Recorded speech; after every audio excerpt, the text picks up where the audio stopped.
Na vastidão do mundo, há dois universos paralelos que coexistem: os habitats naturais, onde a vida corre em harmonia com a natureza, e os zoológicos, onde animais encontram um novo lar sob o olhar humano.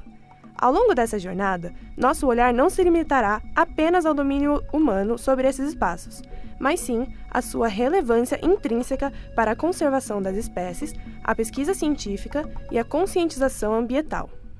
A origem etimológica da palavra zoológico significa estudo, logia, de animais, zoo.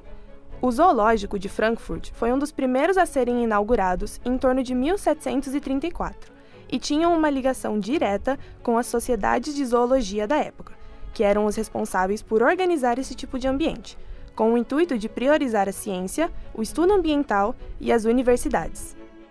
No Brasil, Dom Pedro II, cientista e astrônomo, costumava frequentar rodas de ciência e foi quem trouxe a ideia das primeiras universidades ao Brasil, sendo um dos cursos a veterinária.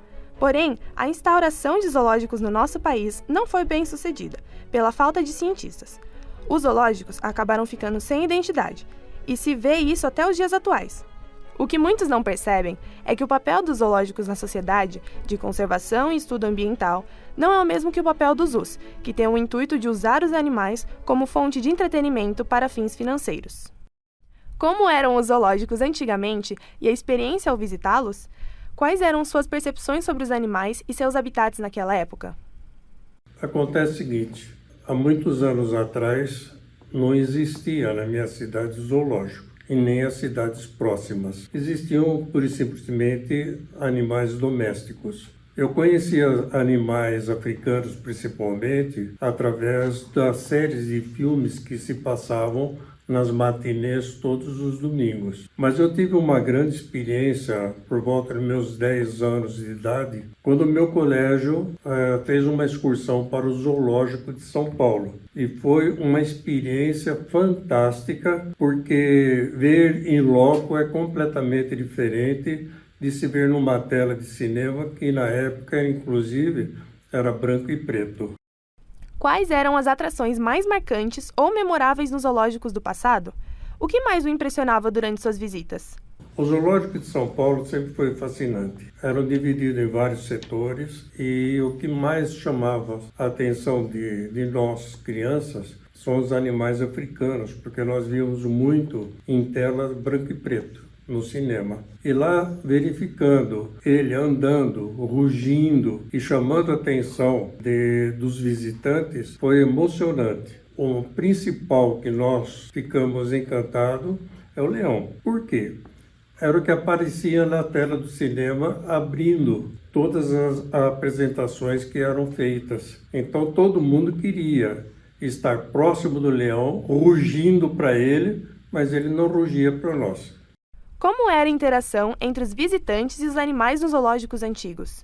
No início da visita, foram separados blocos de alunos, porque como a excursão foram todos os alunos do colégio, então separaram. Teve o convite de aproximadamente 3 a 4 instrutores do próprio zoológico que acompanhou toda a trajetória do dia que lá nós estivemos. Foi tão empolgante em todos os sentidos, porque nós esquecemos até da nossa alimentação. Nós conhecemos a parte de alimentação, parte que nós tivemos acesso de conhecer o preparado de alguns mantimentos que eram encaminhados para o zoológico. Era uma parte envidraçada e eles iam explicando para nós como eles preparavam no dia a dia essa alimentação. Tivemos também uma experiência muito grande na parte de anfíbios. Juntamente com isso, nós jogamos alguns mantimentos para jacarés.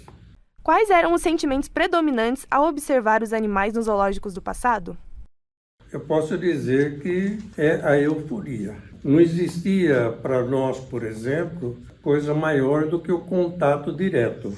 Nós tivemos aí uma experiência próxima, um único animal, ou melhor, alguns animais, que seria a parte dos macacos. Bem próximos de nós conhecemos o chimpanzé. Chegamos a dar a mão para ele Andaram alguns dos alunos não quiseram ter essa experiência, mas foi muito gratificante porque pelo tempo de convivência desse chimpanzé com os humanos, ele era totalmente afagado pelos humanos. Então todos nós ficávamos de joelhos e ele chegava para nós e nos abraçava. Esse animal foi fantástico, por quê? Porque passava os filmes do Tarzan, era Tarzan e a Jane, e tinha o chimpanzé junto com ele. Então, para nós ali, cada um sentia o verdadeiro Tarzan, rei da selva. O natural e o artificial se tornam cada vez mais difusos. Nos zoológicos modernos, uma nova narrativa se desenrola, onde a preservação da natureza se junta com a busca pelo entretenimento humano.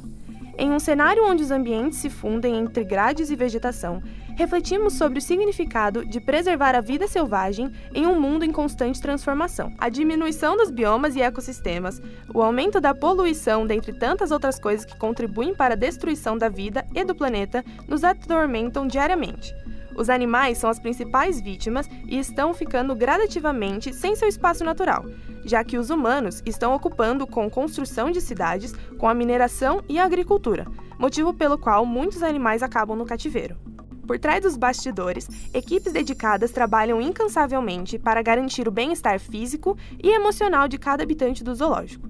Desde cuidados veterinários especializados até programas inovadores de enriquecimento ambiental, cada detalhe é meticulosamente planejado para proporcionar uma vida plena e significativa para os animais sob os cuidados humanos. Como os programas de reabilitação de animais em zoológicos se alinham com os objetivos de preservação da natureza e conservação da vida selvagem? Nós estamos com um projeto, entrando naquele projeto de Ararajuba. Estão fazendo todo o exame genético para saber da viabilidade delas, para saber se não são consanguíneas, nada, para depois a gente conseguir ter um sangue bom para a soltura na natureza. Não é simplesmente nascer e soltar na natureza, abrange vários fatores aí que influenciam, consanguinidade, a origem desses animais, qual que é o ambiente que eles viviam, que região. Não é tão simples assim, por exemplo, vamos criar um tigre e vamos soltar na natureza. Como são desenvolvidos os programas de enriquecimento ambiental para os animais em cativeiro, visando manter sua saúde física e mental durante o seu tempo no zoológico? Olha que legal, essa parte aí, nós temos um grupo de estagiários que praticamente só trabalha nisso daí.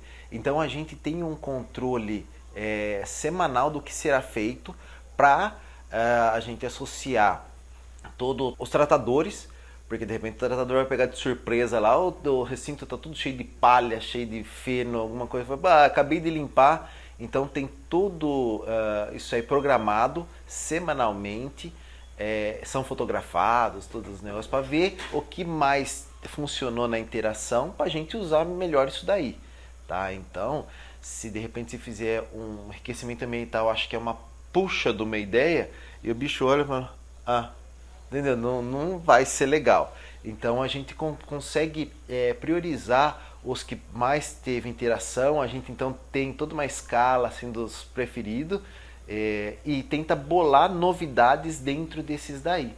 Tá? Então tem poucos zoológicos aí, tem um grupo fechado só para enriquecimento ambiental. Isso aí para outros assim, faz parte mas não com cronograma, uma equipe só para isso daí. Então é bem legal. Alguns animais são forçados a deixar seus habitats naturais devido a doenças, lesões ou outras circunstâncias. Encaminhados aos zoológicos para tratamento, muitos descobrem que não podem mais retornar à natureza devido à perda de habilidades de sobrevivência. Assim, tornam-se residentes permanentes dos zoológicos, onde recebem cuidados e abrigo. São feitos estudos dos habitats para aprender a conservar e melhorar suas vidas nos cativeiros, além de técnicas de enriquecimento ambiental com o intuito de diminuir o sofrimento do animal pelo vazio ocupacional e a adaptação adequada da nutrição desses animais. Esses animais, uma vez livres, precisam se adaptar para chamar os zoológicos de casa. Adequando-se à vida em cativeiro, eles se tornam parte de exibições, educando o público sobre a importância da conservação da vida selvagem. Embora não possam mais viver em seus habitats naturais, esses animais continuam a desempenhar um papel crucial na sensibilização e proteção de suas espécies, representando uma ponte entre o mundo humano e o reino selvagem. Quais são as medidas tomadas para garantir que os animais em cativeiro mantenham suas habilidades naturais e comportamentos selvagens, mesmo após períodos prolongados de convivência com humanos? Tá, e aí o que a gente faz? Tenta colocar a ambientação do recinto. O zoológico, a princípio, era simplesmente a exposição do animal. Você colocava ele numa jaula, um chão, um piso duro, com grade, você queria ver o animal. Entendeu? Simplesmente aquilo lá. Hoje não, hoje os zoológicos eles tentam imitar o máximo possível do ambiente do animal. As pessoas às vezes criticam como se você humanizasse esse animal. Ai, o leão, coitadinho, olha a cara dele como ele está triste. As pessoas olham querendo que ele faça a mesma cara que você. E não é assim. A gente tenta melhorar o ambiente mais próximo possível dos animais. Como é o processo de cuidado e adaptação dos animais que são retirados de seus habitats naturais para receber tratamento em zoológicos? Tá, a gente tem que entender o seguinte, os animais de zoológico, eles não são oriundos da natureza. Então, assim, não é interessante pra gente estar com um animal capturado, exposto no zoológico. Ele não se adapta, ele se machuca, ele tem dificuldade para alimentar, ele tem todo um monte de problema. Por exemplo, da parte de passarinheiros aí que gostam da parte de aves, canoras que cantam.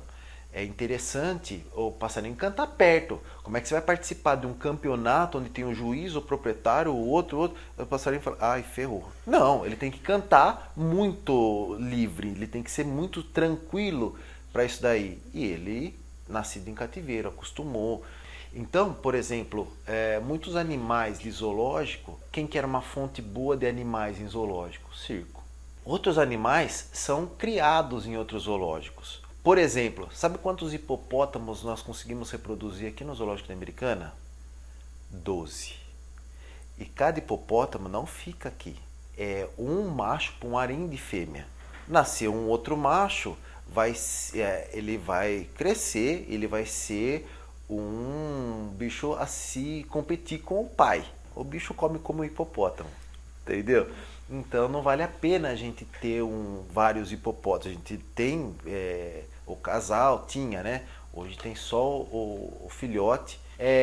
O zoológico, essa parte de aquisição dos animais dele, do plantel, geralmente então oriundos já de reprodução em cativeiro. Existe sim animais oriundos da natureza. Uma onça atropelada, quebrou a perna, calcificou de uma forma que ela não consegue mais predar. E aí? Para onde vai ser o destino dela? O gene dela continua bom.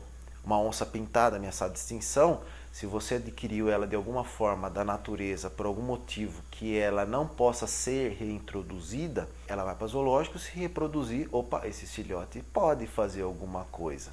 A gente reproduzindo, a gente consegue manter um estoque genético interessante. Ao longo do tempo, os zoológicos buscam aperfeiçoar suas técnicas para o cuidado e o ambiente.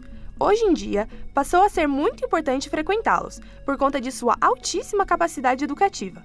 É possível que famílias e escolas aprendam a importância da preservação ambiental, as espécies em risco de extinção e a conscientização sobre as mudanças significativas que ocorreram nas estruturas.